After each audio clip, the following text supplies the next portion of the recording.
We now begin this session, which is called Breaking the Silence, the World After Me Too. In the panel, we have Mr. Kingshuk Nag, Swati Sucharita, Namrata Chadda, Dr. Sachidananda Mohanty, and Bayu Prajna Tripathi. Good afternoon, and welcome to this panel discussion in the evening. Breaking the Silence, the World After Me Too. I think it's a splendid idea on the part of the organizers to have the tea inside. So I think that will attract members of the audience who otherwise would be scattered elsewhere.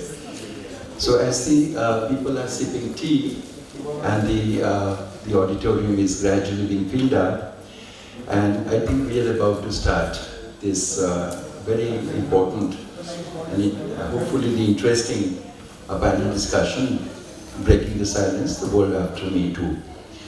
As has been announced, we have a very distinguished panel. To my immediate left is Prajna Tripathi, well-known author and filmmaker, we have learned. And then to Namrata Chadda, equally acclaimed women's activist and the former head of the Women's Commission of Orissa. Welcome to both of you. And to the extreme left is Kingshuk Nag, and a dear friend of mine from Hyderabad days, and he was the resident editor of Times of India, and Swati Sucharita, and well-known journalist also. So I think we have a spread, and if there is nobody from the academic world, I think I am one, and so we can try and have a conversation, free-wheeling conversation. I do have a few questions, of course, for them, and in order to set the ball rolling. But first thing first, I think we were all agonizing about the lack of audience, and I had a professor called Professor Nadkarni, and he used to tell me that when I go for a talk, I always carry my audience with me. I said, how do you mean? He said, my wife and 2 daughters. So that's enough. So if you carry an audience, but I think we have a generous spread of the members here, and so we are happy to begin this deliberation. Just before the panel, we were interacting, and Kingshuk said that some of the questions that I proposed to ask are basically academic and theoretical questions. But so I will refrain from asking those questions. I will instead, ask those questions which are likely to generate some discussion, and which will be hopefully provocative. But I think it's very important. I mean, we have a couple of friends who are in animated conversation, and without naming them, and I just suggest to them that you please, refrain. My friends, I mean, if you have something important to do, can you just step out? Yeah, there's a teacher in me, please. Yeah, I mean, if people are not interested, they can step out. I think it's a mark of respect to the audience and to the panel also. So, as I was saying, I think it's important to situate, to contextualize, howsoever you might really not like, for example, the academic world. But I think theory is very important. Those who say they don't believe in a theory are also believing a kind of a theory, and to be ahistorical. I need to historicize, and we need to contextualize. So I think I would like to throw up a few markers for us, for instance. The first one that I would like to ask is that, why is it that our own campaigns in India are West-inspired? I think those who know about the decolonizing of the African mind, or the Indian mind, there will be a resonance to this question itself. Nothing wrong about the West. I myself am a product, and most of the founding fathers of the Indian nation have been educated in the West. But they also delve deep into the Indian tradition itself and try to forge a kind of a symbiotic relationship between the two. Not a revivalistic, xenophobic kind, nor is it an internationalism of the very vague and amorphous kind. But what we are suggesting is a coming together of the best of the both, and to see how best, for example, we have an international presence here, from Denmark, from Germany. What is the best that they can bring to the table? And what is the best that India, with all its great diversity, can really throw? That I would like to imagine is the objective, primary objective of a literary and cultural festival.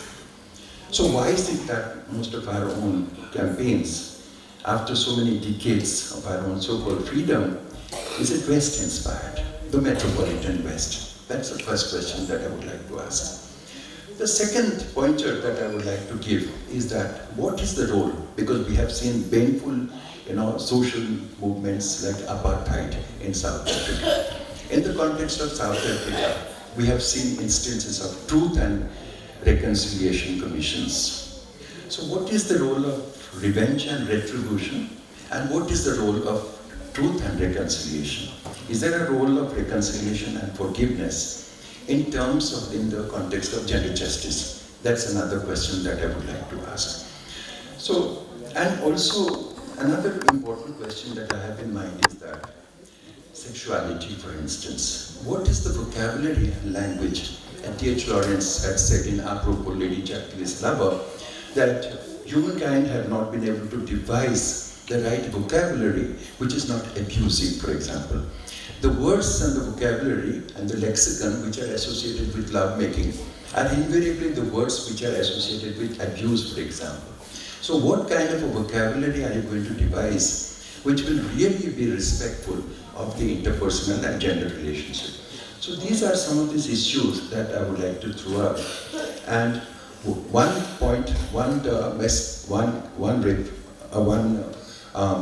viewpoint that I would like to give to my panel is that, I would urge everybody to go beyond the dominant discourse of politically correct. I think in certain matters, we all swear by politically correct approaches, and we are afraid of articulating anything contrary. I think the contrary view is also very important, for example. The contrary view is not that we are making a sellout, for example. It is also. But I think it's important to know the contrary view if you want to have a kind of a meaningful dialogue. Now, it really broke in India like a whirlwind, like a typhoon and a cyclone.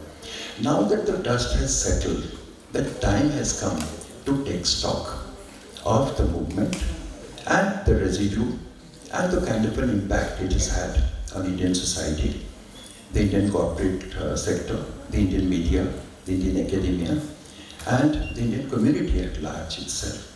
So I think with this kind of a context and that I have tried to give, I think I would urge upon all the panel to try and redefine the contours of the interpersonal relationship of the sexual kind. So with this, I'll go back and I'll start the discussion.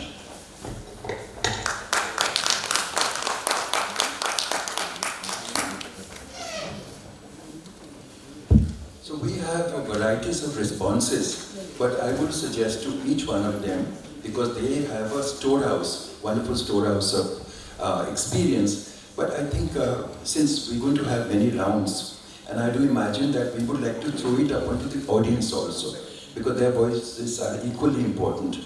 And there is nobody out here who will not have an opinion about the Me Too movement. So I think as a mark of respect to the audience, I will suggest to our own kind of panel, and I will speak the least.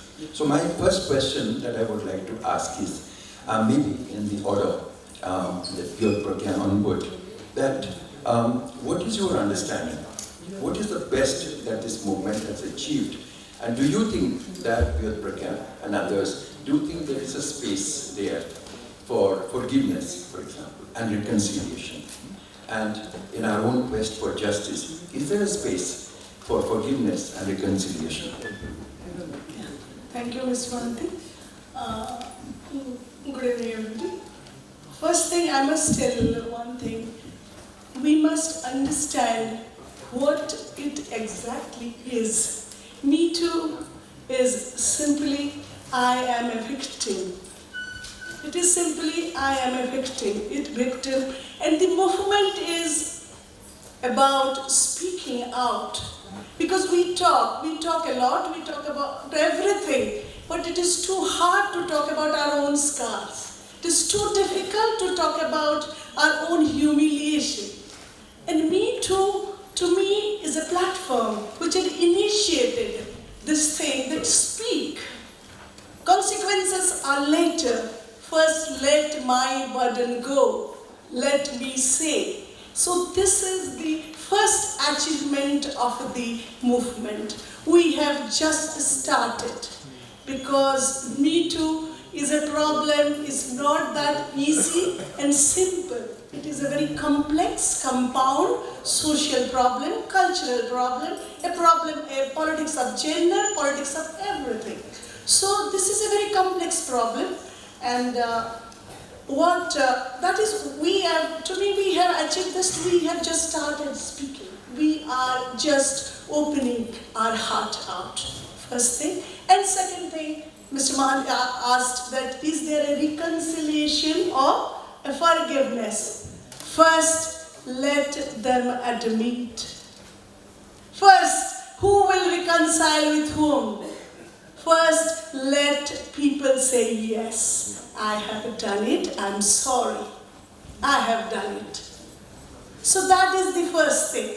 But I will tell you a very small instance of a mine, one year back. It's a small thing. How people behave in our cultural, social circumstances. Just simple. I was sitting in a bank for my turn to come. A gentleman was sitting, he came and sat just behind me. And he got up like this, leaning his head. I could feel his breath here on my cheek and my shoulder. And he was looking at me absolutely educated. And then I said, क्या कर रहे भाई? तो उसने नहीं, हमको अच्छा नहीं लग रहा है. अगर आपको अच्छा नहीं लग रहा है तो घर में रहिए. पर तबीयत ठीक नहीं तो मैं निकल जाइए. Everybody was stunned because she was looking very, the upper class of the society, and very educated, elite kind of person. And I, in a very higher tone, I spoke, and nobody reacted, but everybody looked at him like that. Said, "नहीं मेरी तबीयत ठीक नहीं है, मेरी तबीयत ठीक नहीं तो घर में रहिए, आग मत आइए, लोगों के पीठ कंधे पर मत गिर जाइए." Then he went. So you have to protest. The first thing is you have to protest. Whenever things happen, how much small or big it is, nothing is small. First, you have to condition people that yes, we object, we protest. And then comes the whole idea of people should admit it. Then there is the forgiveness, whatever it is. That is my hope. Namrata ji, thank you, Beraking. Namrata ji, yeah. It was in Hindi. Yeah. I said, he came, he just breathed and I could, then I said, what is happening? Then he said, I'm not well, I'm sick. I said, if you're sick, go and stay at home, go to the doctor, why are you in the bank? Namrata ji, you have been the head of the Women's Commission of Odisha. And one of the things that the commission does, and including, for example, in an organization like the university, where we have the anti-sexual harassment committee, or what is called in our context now, the ICC, Internal Complaints Committee, which is an integral part of Indian higher education. Now, one of the things that is there is the need to follow the procedure. So there is a kind of a conflict between the earlier feminists and the present women. And present women feel that this whole emphasis on procedure and institutional mechanism hasn't really given us the answer. So one of the effective ways by which, for example, gender justice can be obtained in the public domain is by public shaming, for example. Now, I think there is a debate out there. I mean, the rule and the law book and the rule with regard to gender justice, which says follow the procedure and do not judge somebody as guilty unless it is proven so. And the other one is, of course, the system has really failed large number of the women, as it has been really testified. What is your take? Okay, namaskar and good evening everybody. First of all, I am very happy to see so many persons. When we are talking about this discussion, we were starting, very few people were there. Then we asked our volunteers, please ask them to come and join us. I am very thankful to you all that you already entered to this hall and listening to us. The first thing I want to tell you, the answer of his question, it is totally related to the internal complaint committee's procedures and rules.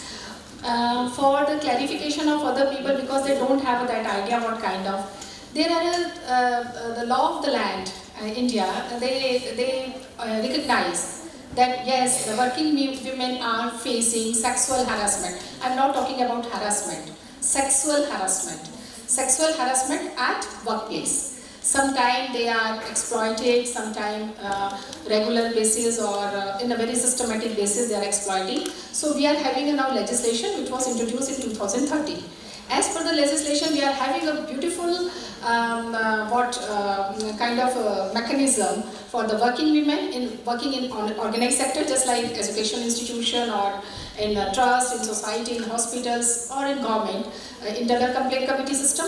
But again, most of the people, when we are talking about Me Too movement or the movement for the women's voice, or we are talking about the breaking of silence, we forget the large number of women who are working actually in unorganized sector.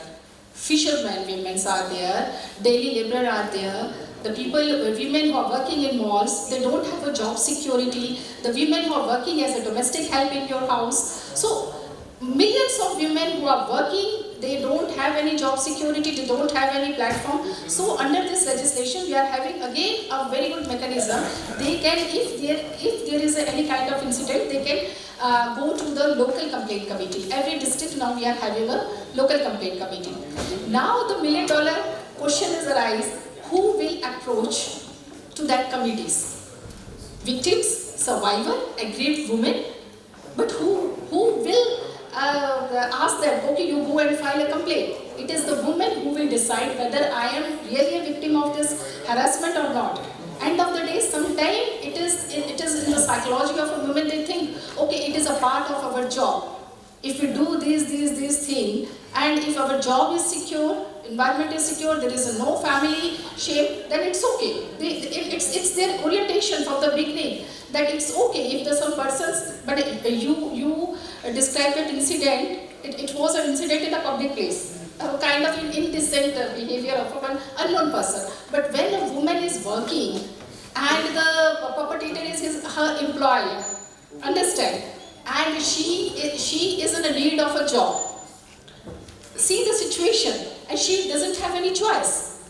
So where she will go? If she doesn't want to file a complaint, then who are we to teach them, okay, you go for a Me Too and you break your silence and speak up. If suppose she has that courage, she wants to speak something on that issue, then what will happen? No family support. When we are talking about a criminal justice system of India or criminal justice system in our society, the first obstruction or problem is what? It is about the vocabulary, language.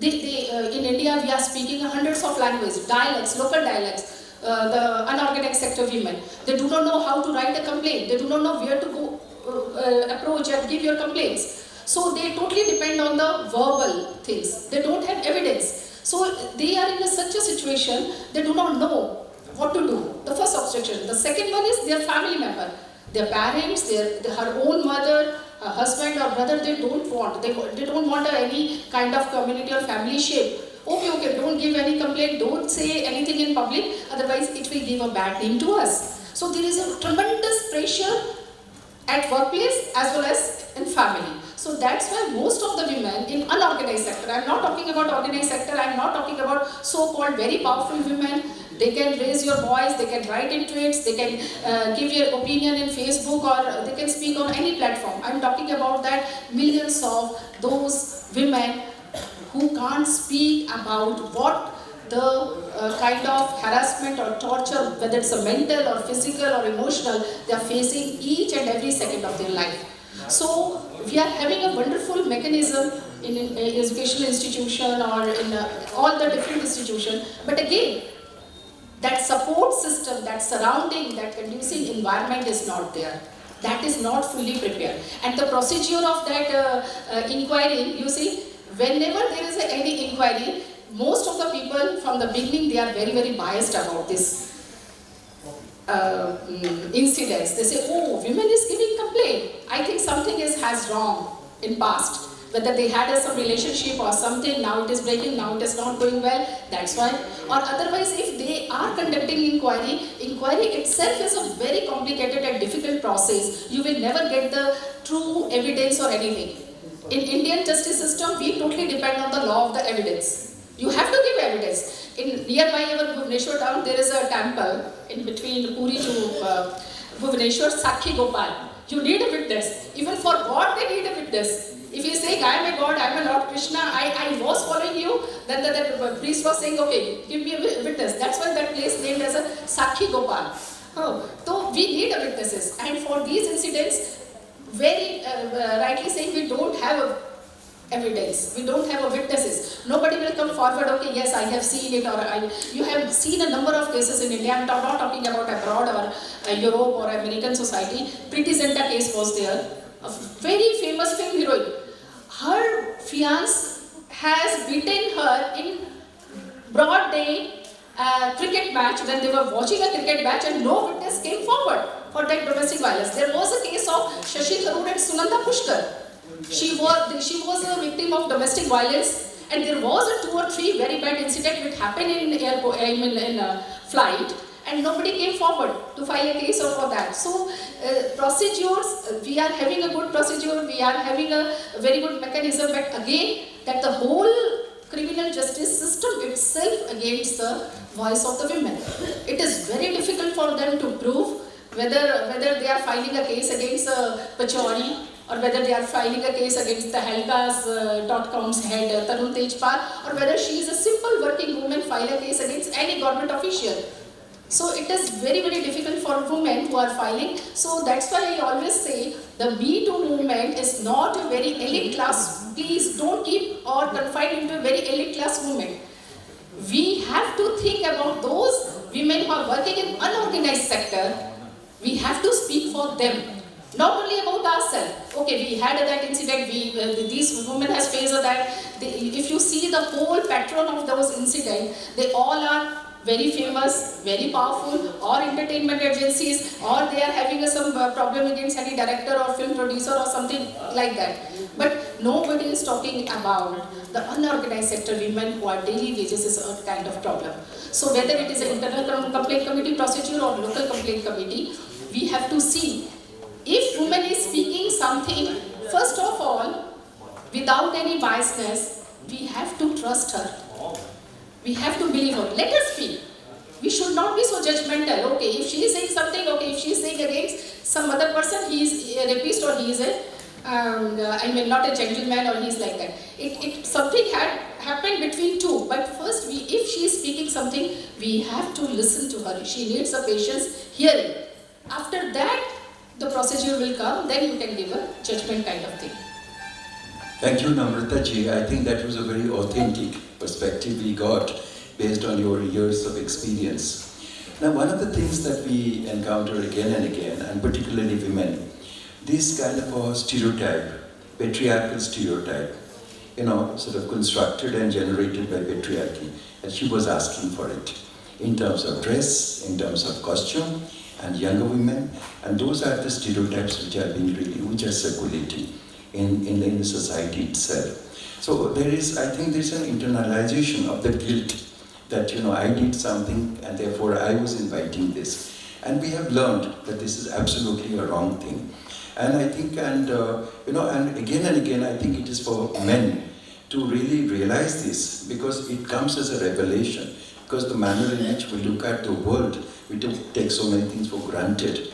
So I think one of our professors, senior professor, who is no longer there, she was about 62, 64, and she was taking a walk.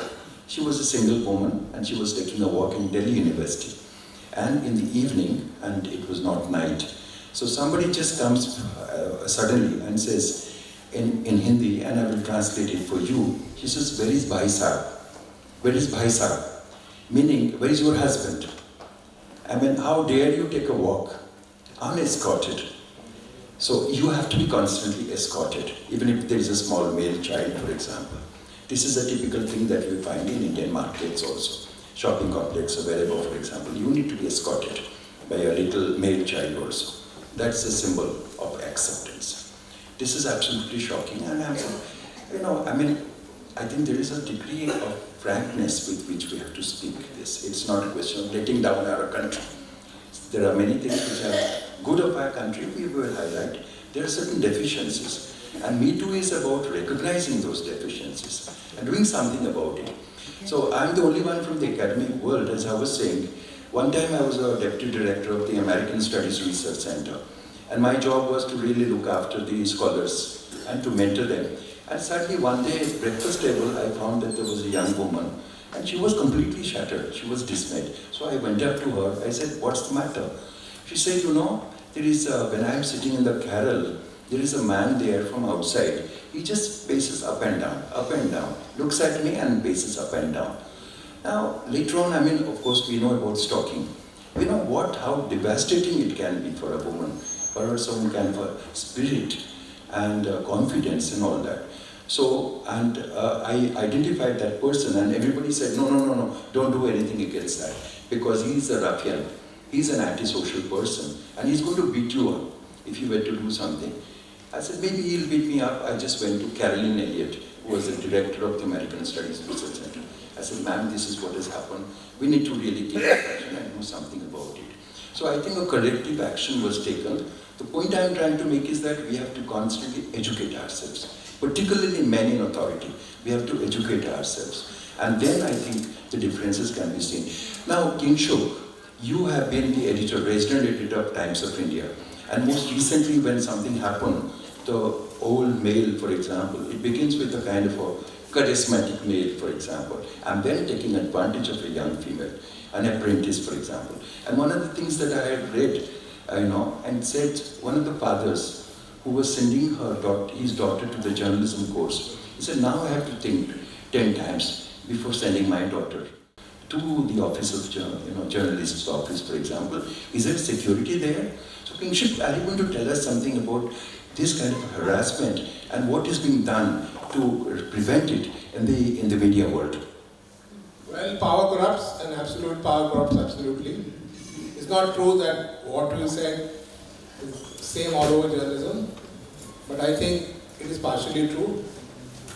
But instead of that, I should relate a few anecdotes. In 2016, that is about 2 years ago, I retired from my job in the Times of India, and after that a new editor was appointed. And a month after my retirement, I was very unwell. I was in hospital, and one day 2 girls came to see me. They were my former staffers who were working for me. And one of the girls said, "I'm quitting." So I asked her, "Why are you quitting?" She said, "Look, I'm very uncomfortable with the new editor. He makes passes at me." In other words, you were saying that he makes passes at me and taking advantage of me, so I want to quit. So I said, "Would you like me?" I said, "You should complain to the bosses of the editor, the new editor." And she said, "No, I've made up my mind, I'm leaving." So I told her, "If I can do anything, let me know." But that time I was very unwell in hospital, so I didn't do anything. So she left. Then something very funny happened. There was only one witness to our conversation. This girl, as I said, had come to see me in hospital, and she had come with another girl who used to work for the paper. And after a month, very funny thing happened. That girl, out of turn, was given a free junket to the US for our foreign friends. Going to the US on a free junket for about a fortnight is a big thing for small-time journalists who earn very little money. So nothing more was heard about the incident. In other words, one girl was harassed, she left her job. The other girl took advantage of that information, was able to take a junket to the US. Very shortly the thing became big, and then some other girls also left the office. I was not much in touch with my old office because people often say that old bosses go and interfere in their old offices. Therefore I kept away from the office. And then one day a lady in Bangalore came up with the revelation, whatever names on them, that this gentleman, the editor who had followed me, had in an earlier stint in Bangalore had done a lot of these things. I mean, he teased and harassed a lot of women. And those were just at the beginning of the Me Too movement in India. And when that happened, my successor was forced to resign from his job. And once he resigned, a lot of stories about what he had been doing came to public knowledge. There was one girl whom I recruited, and she had left in a half. I noticed that she had left suddenly, and I felt bad that she had left and gone back to her hometown, but I had not even had the courtesy to call me to say that, "Sir, you gave me the job, now I'm quitting and going to my hometown." So when this gentleman went away, the editor, I called that girl and asked her, why did you leave suddenly? She said, sir, it became very humiliating for me. It was not possible for me to work anymore.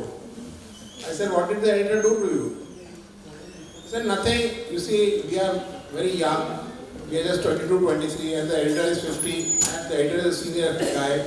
So we look out on the editor, and one day the editor said, come, let's go for a drive. And she thought it's a great thing, the editor is taking me for a drive. So it proceeded like this, and then suddenly he made an indecent proposal to her in the office. At this point, the girl got confused. She consulted her parents over phone who were in Calcutta, and they told her, quit your job and come back home. Notice this, they didn't say, complain against your boss to his boss.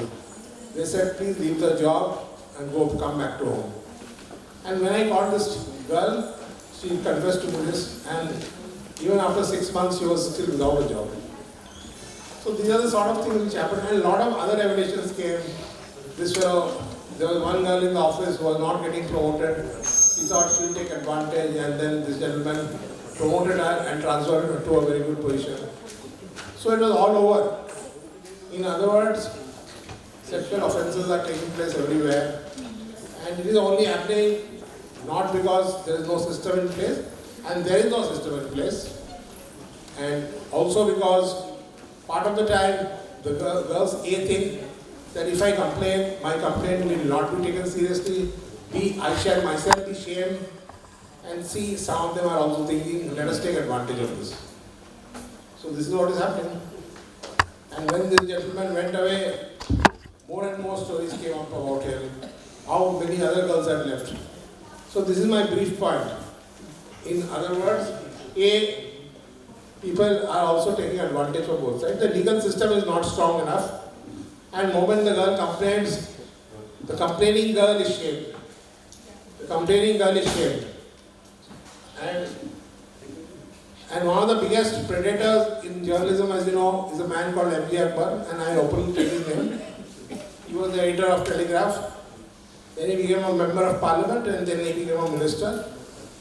And shortly after he became a minister, and this Me Too movement started, some girls started complaining about him.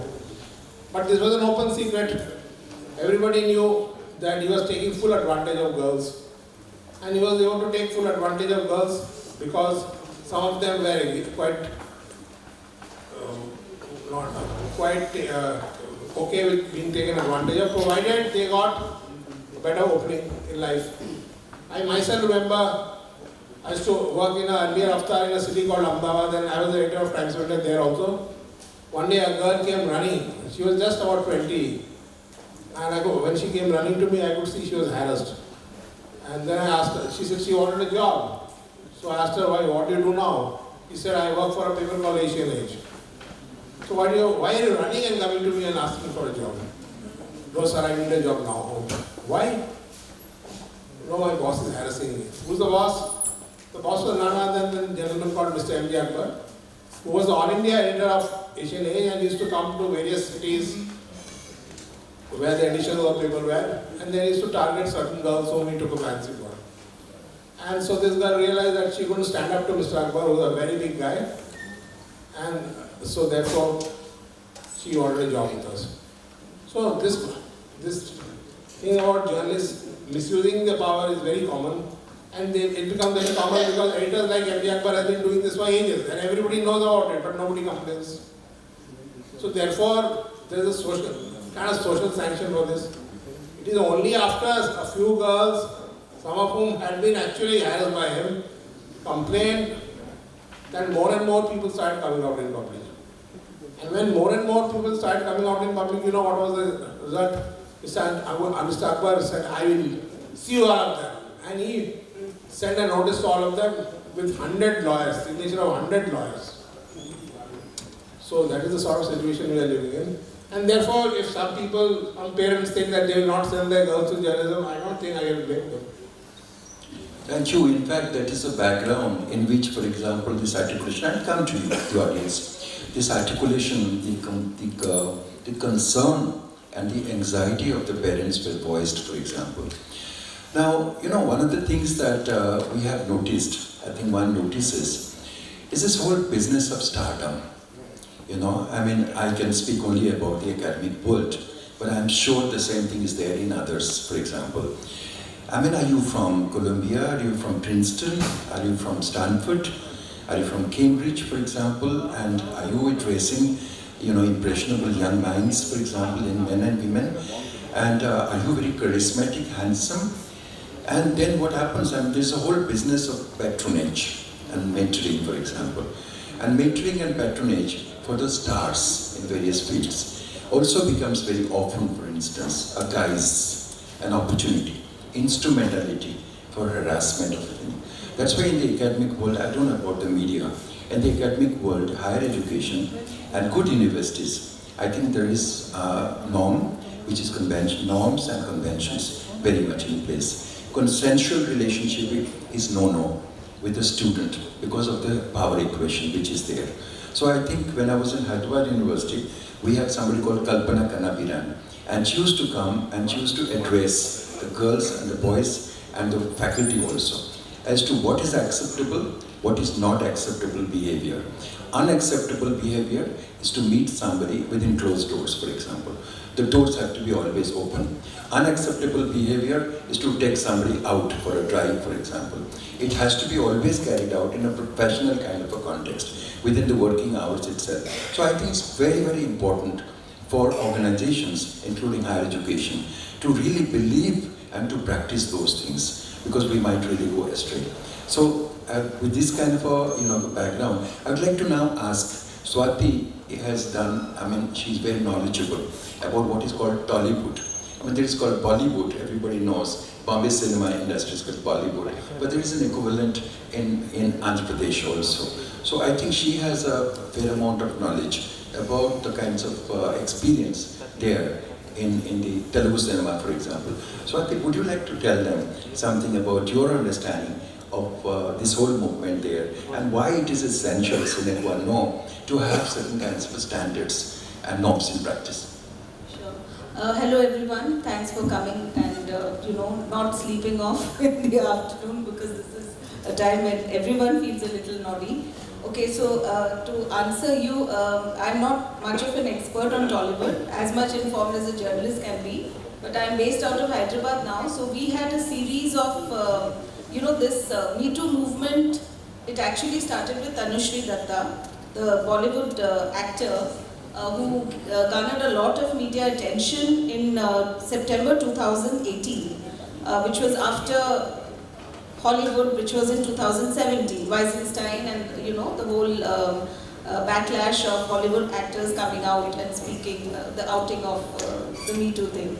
But much before Tanushree Datta spoke out in September 2018, there was this very little known starlet. She was not much known in Telugu cinema. She was more of a Tollywood starlet, the kind who struggles for bit roles and who does dance numbers. And she had probably done 3 movies, Shri Reddy, and she started taking on these huge Tollywood film producers, directors and actors and big families, like the biggest producers, production houses, their sons. And she took to Twitter and she completely, banished the happiness of a lot of Tollywood stars, and she, grabbed eyeballs, because online attention these days is, the more controversial, and she was out there, she did a stripping thing on the roads and which was captured by TV cameras. She went all out to prove that, look, these guys, they took sexual favors, but they did not deliver on what they had promised, namely film roles. So one producer actually asked her to audition based on it. He did not deny or apologize or say, yes, I've done this. He just asked her to come for an audition, and lo and behold, she's acting in that film. So sometimes I think Me Too, like you were saying, there's a contrarian view. How valid and how relevant it can definitely be misused. There was soon after Rakhi Sawant, who is also known to be a Bollywood star, again known to grab eyeballs, by doing controversial stuff. So, but here is an instance, and now Shri Reddy does not tweet or talk anything about her, exploitation or anything, because I think she kind of, and she was smarter than, and later on she was like, Tanushri Datta's Bollywood, that's why she got so much media attention. I'm from Tollywood, so I'm not getting that much of, I spoke out earlier, so it became like, a different kind of war there. But that apart, I think Me Too is also, people are realizing that they need to read between the lines. Not everybody who comes forward with a story need be, be speaking the truth. Because I remember there was some humorous post on Facebook, the designer Wendell Rodrigues. So he had put this post saying that, Me Too should now be labeled He Too, question mark. Because almost everybody was being dragged, to the forefront and all that sort of thing. But yes, now people have started reading between the lines, and I think, yes, they are realizing that, we should not really be giving so much bandwidth to Me Too unless it's followed by hard facts. So, in fact, I was going to ask you, Namita, about what is the way out? You said it's very difficult, but what are policy advocates like you going to do in instances like these, where it's the disorganized sector who can't speak out, who can't take to Twitter, for sure? Thank you. Just one second. Okay. If it is acceptable, I'll just ask the last question, and after that, there will be a cross conversation. The last question, thank you, Swati. The last question, and here we are entering into the zone, twilight zone, the zone of uncertainty, and the zone of incertitude, for example, which must be there in interpersonal relationship of the sexual kind.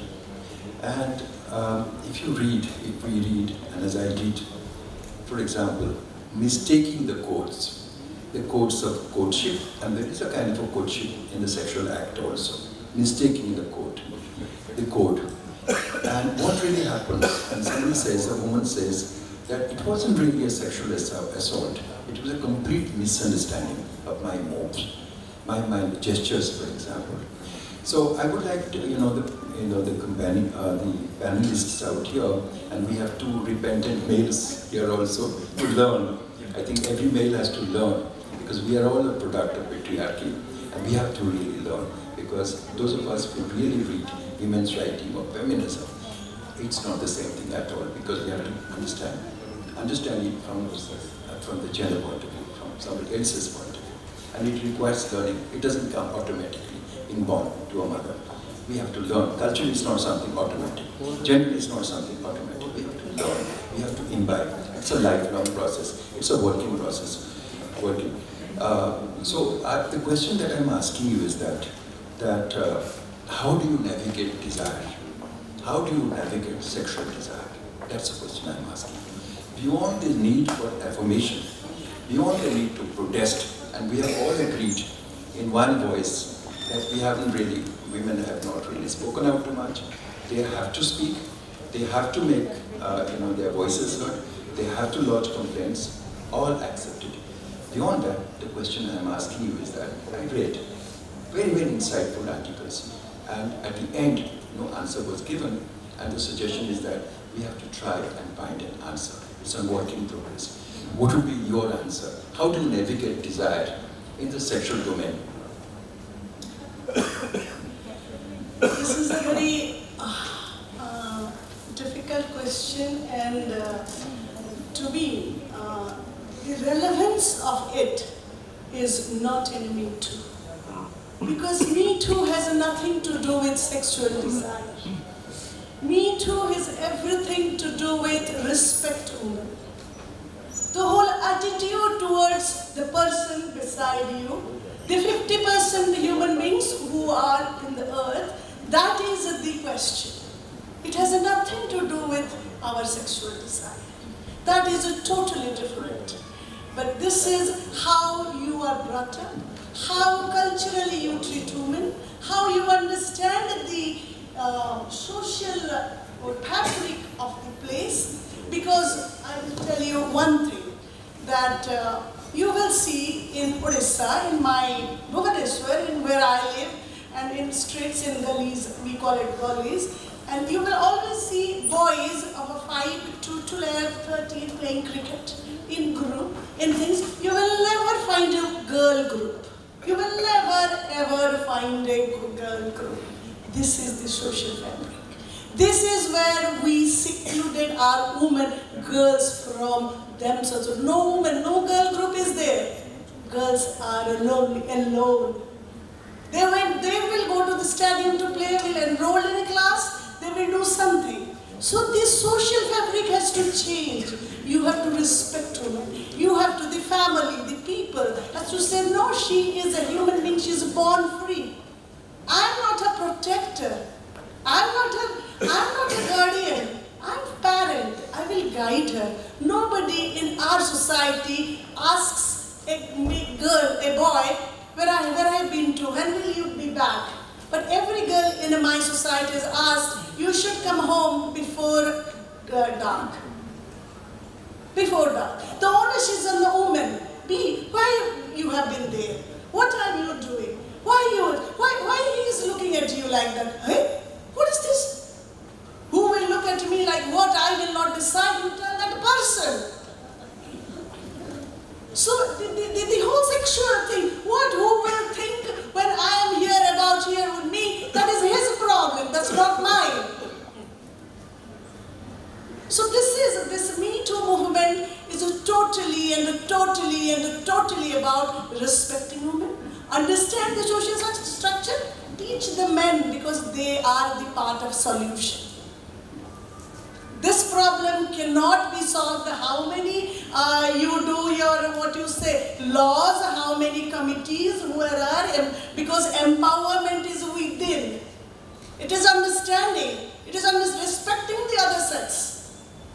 So this is to me, this is what is important, that you are a part of the solution and you do understand the 50%, the other 50% of the group. So the whole Me Too movement is not about anything other than respecting and understanding women. Thank you. Thank you. Very spiritual reply, suggesting that Me Too doesn't have anything to do with the whole business of sexual desire in the intimate sexual space. What I had in mind is what we read, or Julian Assange, the WikiLeaks, for example, what happened in Sweden. Those are very complicated territories, for example, where I think completely mistaking and obviously transgression of the laws of the land, because the laws in Sweden are very different regarding violation and rape, etc., from others also. So that is exactly what I had in mind. Two individuals, consensual individuals, for example, and progressive and liberal also at the same time. So certain things can go wrong, as I was saying, mistaking the codes. That's exactly what in mind. If one of our panelists has anything to say or to reiterate what Beraking has said, we can. Otherwise, I will just go to enable you to have a conversation among both of you. Yeah. I think I will agree with her and not with you, because it's part of societal norms, and sometimes the assertion of power by men or women is not necessarily sexually done, but basically it's an assertion of power.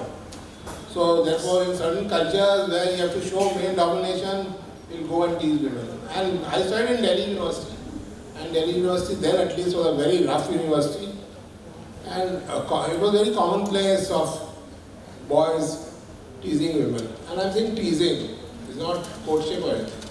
It was such openly it used to take place. Yeah, you will definitely say, what I had in mind is that if you recall, D.H. Lawrence, and Kate Millett had described him in his Sexual Politics as an archetypical, male feminist, misogynistic, and a fascist, for example. But later on, of course, changes her mind. And the two of the works, this is the direction in which I was sort of taking the discussion. There's no two opinion about what you said and what she said. There is absolute agreement from my side also.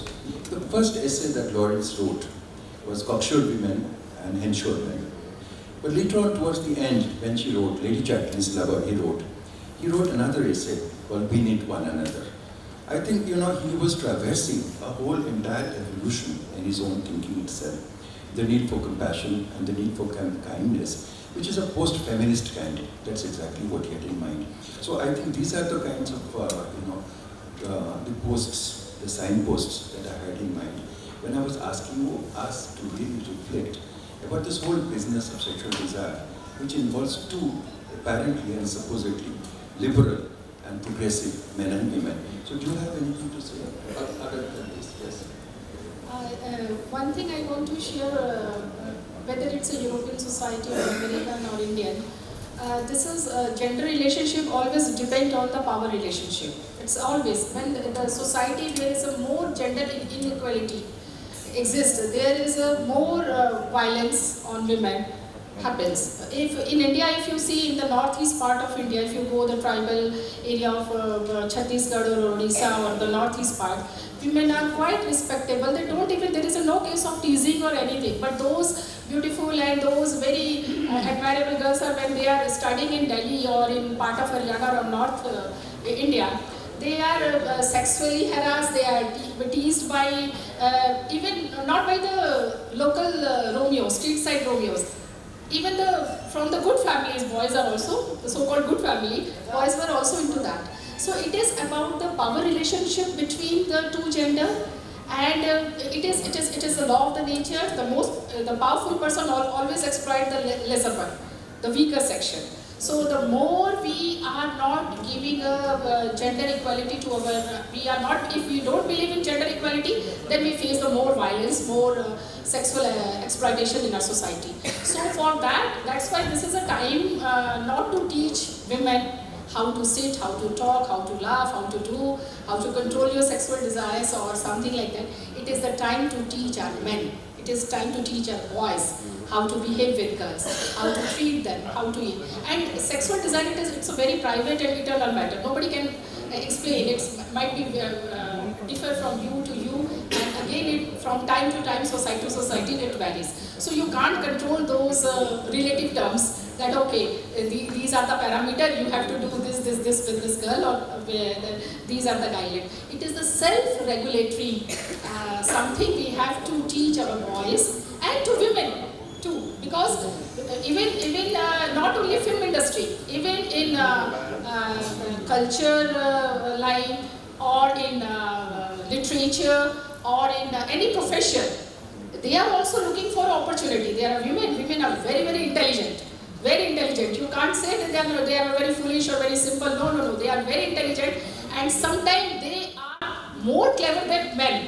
They know how to use him, how to misuse him, how to manipulate the whole situation. So again the thinking of one person or the way they are thinking, the way they are acting, it is a totally very, very personal. We can't control the personal thought of anyone, but again we have to believe in a gender equality in family, in society, in community, and in our what I am saying, it's a government policies. If the policies are anti-women or anti-women, they are showing the more gender discrimination in their policies, welfare policies, then the again result will again very harmful. So we have to control. And what was your question, Swati, that the legislation, how? You see, legislation can't help you. The first way is immediately raise your voice. That's all. Don't raise your voice after 10 years. There is one very beautiful Shayari in Urdu. आज मैं गुमनाम हूँ, तो जरा फासला रख मुझसे. कल मशहूर हो जाऊँ तो फिर कोई रिश्ता निकाल लेना. Now man is a powerful and he is in a position that the man will come. But So this is the way that if they are not comfortable with any situation, and if they are thinking, okay, they are being exploited or there is any unusual situation or something like that, immediately raise your voice. The men are not rapists or bad, or they are not villains. Men are not rapists or bad, or if you raise your voice from the beginning, then you don't need to raise your voice after 10 years or 15 years or like that. Immediately existing. You don't need after a few years, okay, I had this. Immediately, if you don't like, they also believe that the girl is not ready or if the woman is not ready. Might be if he has that kind of inclination for her or something he wanted to exploit, then there is a way. Then they have to take Then what, you see, we have to believe in a law of the land. You can't go without law of the land. If there is any kind of misgoing or any kind of wronggoing is going there, immediately file complaint. And for the whole office people, I mean organization people, they have to believe in that lady. If there is a time of inquiry, procedure, they don't spread gossip and all those things. They have to, I mean, stand with her. This is okay. I will like to just say one thing. Namrata said that you see when somebody became big, we give. But it is so difficult to gather courage to protest for humiliation. It's very, very difficult. You see, E.G. said, it is not easy done. You see, any human, immediately we don't protest so many things before we realize what is happening, it happened. You go back home and then realize that a lot of social pressure in. So it is not easy. Everybody is not socially raised in that kind of a situation to speak it. You see, this is where me too come in. This is where I say speak. You speak. Whatever it is, wherever it is, after 25 years, you speak. And we are with you. Okay, so we've had, yeah, of course. I mean, although I have been given some tips that, we need to wind up. But, I must really tell the audience that we were given, we began late and we started at 6 o'clock. We've had a wonderful and structured kind of a discussion.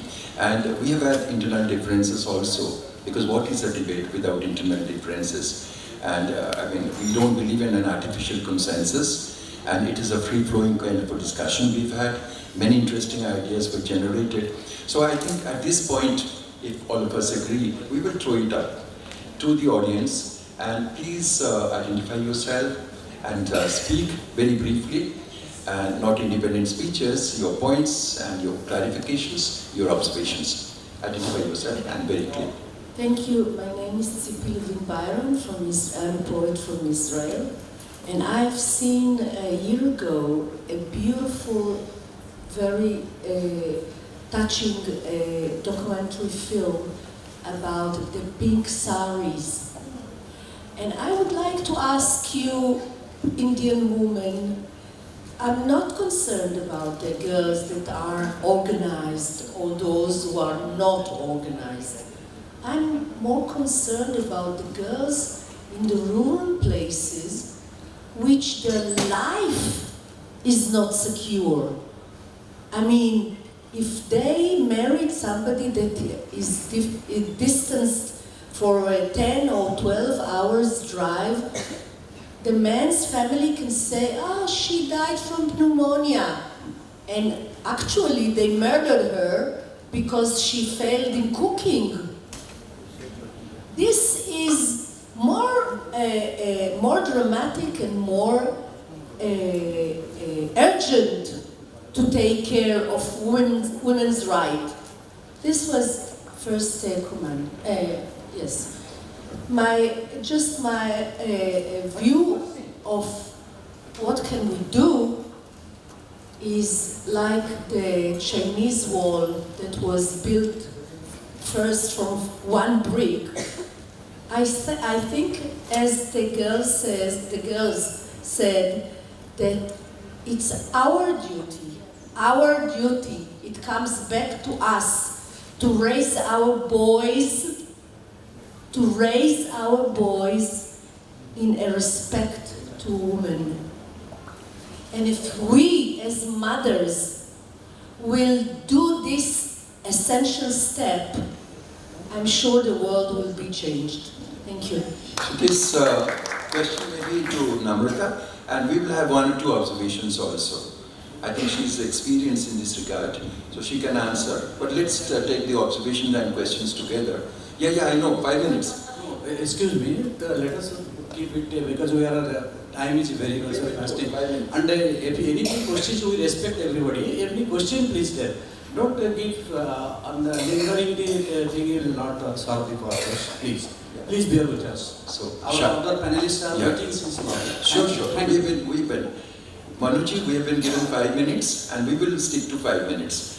But just brief questions and pointed questions and observations, very briefly. Anyone out here? Yeah, one lady out there. Yes. Very brief. And please mention to whom you are directing the question. Very brief. The question is, I was listening to the whole conversation, that panel discussion that was happening. You see, the entire Me Too movement, when you look at it, it started as an empowerment for empathy, for survivors, to speak up. I don't care when, 10 years, 12 years, empathy, to be able to empower them to cope with what they have gone through. So my question is directed to all of you. But what I've noticed is, I appreciate the lady in black. I'm sorry I didn't get your name. Sure. Swati, yeah. That you brought out the, he too. Why not me too? Well, what I think is, this movement, I feel, is breaking the silence, because in a lot of sense, it's making us, and I'm talking about the Indian context, pan-India context, it's making us question patriarchy in a whole lot of sense. And the social norms, the social ideas that the patriarchy enforces on each one of us, irrespective of our gender. Because men do not come out into the forum also and say, hey, me too. And mind you, it's not a case that men are not facing them. Why not me too? There are men going through that. But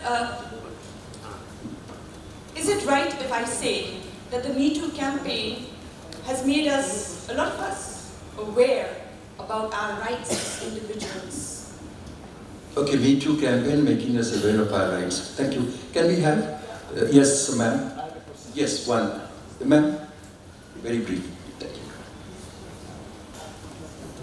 Just sit down and speak. Yes, ma'am, of course. My friend Namrata there was talking in terms of the laws regarding, and Government of India has changed in 2013. We are supposed to report and stuff like that. First she talked about that, then she was talking about women in the unorganized sector. Actually, we all know that in India, the victim is victimized, and therefore she keeps quiet. Her family makes her keep quiet, and it's all this thing of honor, family honor and stuff like that. While we all know laws cannot do anything, as much as we would like it to. But is there some kind of thinking, some kind of cogitation on how to deal with this? Where, as a mother, I tell my daughter, no, you keep quiet, don't talk about it, don't complain, because then you'll be bringing shame to the family, right?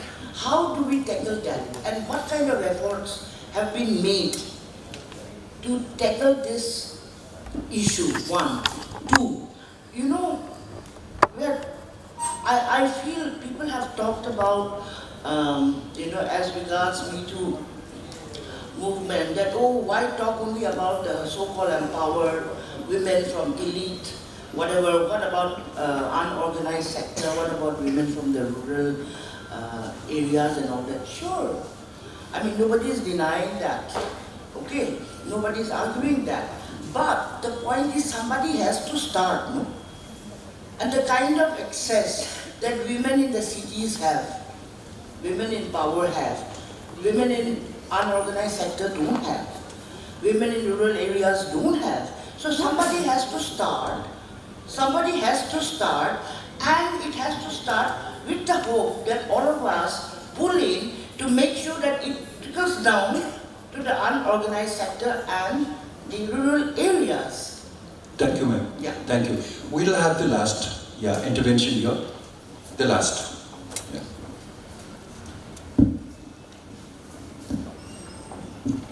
In my opinion, I myself, A.K. Mahala, I'm working in the government department. So my question is, the problem is more of economic divide than a social divide with gender divide. The women in rural economic strata, they are victimized in every sphere. In the higher strata, the women have access to education, they are more conscious. The second problem is that I don't consider this world as being composed of men and females. Okay. I think they are all units of females only, and men are all agents of those women. Because we have our sons, we have our husbands. As you see, Goddess Parvati had her sons, two Okay, sons. you made the point. So you made the point So that the history question was that some of the panelists have told that there is a need for educating the male. So the education should start from the females. Okay. All right. All right. That there are no essential differences. That's your viewpoint. You're entitled to that. Just 1-2 replies, and before we wind up. The first reply I already told about that this is about the power relationship in the family, so we have to cover the gap between gender disparity and gender discrimination. Equally, we have to treat our both children, boys and girls. We have to teach both, give moral values, whatever our moral value systems are giving us. Again, you told that mothers, responsibilities is always on the mother. Why not father? It is the responsibility of the parents. Not only the mothers will take care of everything and they will all the responsibility of blame or shame on them. If there is a saying, if there is something good happens, the father proudly saying, he is my son or my daughter. When there is something wrong, oh, she is your son or your daughter. Why this kind? We have to change. First of all, we have to change the mindset of the people. Because everything happens here. Crime never happens by weapons or by atoms or it has always happened in brain. We always have a war with brain, our thinking process, our orientation. So first we have to change the mindset and let be equally, not only mothers, it's a duty of the parents. Second, when you told that elite, yes, I told you, we always welcome Me Too movement. But again, we have to see, because these kind of Me Too movement, when they are running with time, there are so many other obstructions are coming. Few people are saying, oh, okay, they are manipulating, they are misusing law, they are saying, say. So what happened? The women who are underprivileged section, unorganized section, they are trying to speak up on that issue, but they stay back. Oh, if this can happen to that class women, how, if we will open our mouth, what will happen to us? We have to see that. So we have to give them the equal opportunity, the women from the all strata. At the end of the day, this is my request to you all. Let all women stand together. This is the problem, we women never stand together. We always divide by them with religion, with color, with caste, with their education, with class, with caste. So let them stand together, let them trust them, believe them. Don't be immediately judgmental about that. Okay, if she thinks that, she might be right, or she might be a very, very wrong. No, not this kind of mindset we have to change. And laws are there for them only. We have to maximum utilize it. Because we are not utilizing our legislation, we are not filing complaints. We are only saying in classrooms, in sessions, in press conferences, in seminars, okay, laws are not women friendly, nobody is taking care of women. No. If there is a legislation, please immediately use it and file a complaint. Let's file, whether it's 100, 200, 1,000, whatever.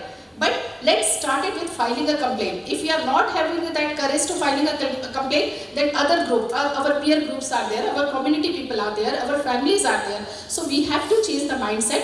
If my girl is suffering from any kind of sexual harassment at workplace, family must support her. Okay, don't leave your job, file a complaint and stay in that job and file a case, and we will see what will happen to that. Don't bother about result, what will happen. Judgments are always come later, and it depends on the competency of the internal complaint committee's authority, what kind of inquiry they are doing. But immediately we have to file a complaint. So we need a better world, sexual harassment free world and respectable world. Thank you. Okay. All right. Okay. I'm sure there is coffee break or tea break. We'll just take this. That is the strength and effectiveness of a session. That how, for example, the issues and ideas can flow outside the auditorium itself. Thank you, Namrata. Thank you, Bielpur. Thank you, Kingshu. Thank you, Swati. What we had in the span of 45 minutes or so was a variation in terms of the responses. Each of the responses characterized by insight. We've had wonderful responses, all four. And I would just like, as a chair, if you permit me, I would just like to end on one resonance that I have picked up from the two books that I have greatly admired. and Susan Brown Miller's Femininity, Naomi Wolf, Beauty Myth.